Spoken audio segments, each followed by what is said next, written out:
এক হাতে বাঁশ দিয়ে এলোপাথারি পেটাচ্ছে আর অন্য হাতে মোবাইলে রেখে ভিডিও কলে সেই দৃশ্য বাবাকে দেখাচ্ছে ময়মনসিংহের গফরগাঁওয়ের বহিষ্কৃত ছাত্রদলের সাধারণ সম্পাদক ইমরান ইসলাম আইকন। এভাবেই হত্যার শিকার হলেন প্রতিবন্ধী রিকশাচালক আলম মিয়া। গেল ২৬শে মার্চ বৃহস্পতিবার দুপুরে উপজেলার গফরগাঁও ইউনিয়নের পড়শিপাড়া গ্রামে ঘটে এই ঘটনা। জানা যায় একই এলাকার আমান মিয়ার মা আসিয়া বেগমের সঙ্গে নিহত আলম মিয়ার বাগপিতণ্ডা হয়। বাগপিতণ্ডার এক পর্যায়ে নিহত আলম মিয়া আসিয়া বেগমের মাথায় আঘাত করে। পরবর্তীতে এই ঘটনার জের ধরে গফরগাঁও ইউনিয়ন ছাত্রদলের সেক্রেটারি ইমরান তার ফুফাতো ভাই আমান মিয়া ও জসিমের পরিবারের অন্যান্য সদস্যদের নিয়ে আলম মিয়াকে জোরপূর্বক বাড়িতে তুলে নিয়ে গিয়ে একটি কক্ষে আটকে রেখে দেশীয় অস্ত্র দিয়ে পাশবিক নির্যাতন চালায়। বর্বর নির্যাতন সহ্য করতে না পেরে ঘটনাস্থলে মারা যান আলম মিয়া।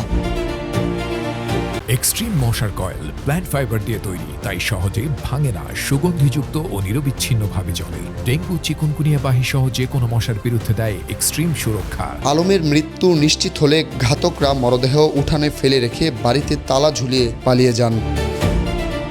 নৃশংস হত্যাকাণ্ডের ভিডিও সামাজিক মাধ্যমে ছড়িয়ে পড়লে ঘটনাটি নিয়ে ব্যাপক চাঞ্চল্যের সৃষ্টি হয়। পরে গফরগাঁও থানা পুলিশ অভিযান চালিয়ে ইমরান ইসলাম সহ ৩ জনকে গ্রেফতার করে।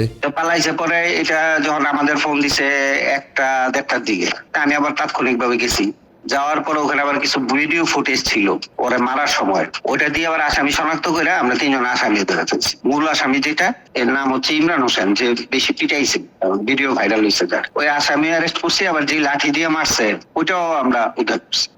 পরবর্তীতে আজকে আইসা ওটা পিএম এর জন্য লাশ পাঠানো হয়েছিল, পিএম হয়েছে, আর এদিকে আজকে আইসা হাজার দিলে ওটা মামলা রুজু হচ্ছে। ঘাতকরা এতটাই নরপিশাচ যে প্রতিবন্ধী রিকশাচালক আলম মিয়ার আর্তনাদ তাদের কানে পৌঁছায়নি। এমন বর্বর হত্যাকাণ্ড যেন ভবিষ্যতে আর না ঘটে, তার দৃষ্টান্ত রাখতেই ঘাতকদের সর্বোচ্চ শাস্তি দাবি এলাকাবাসীর।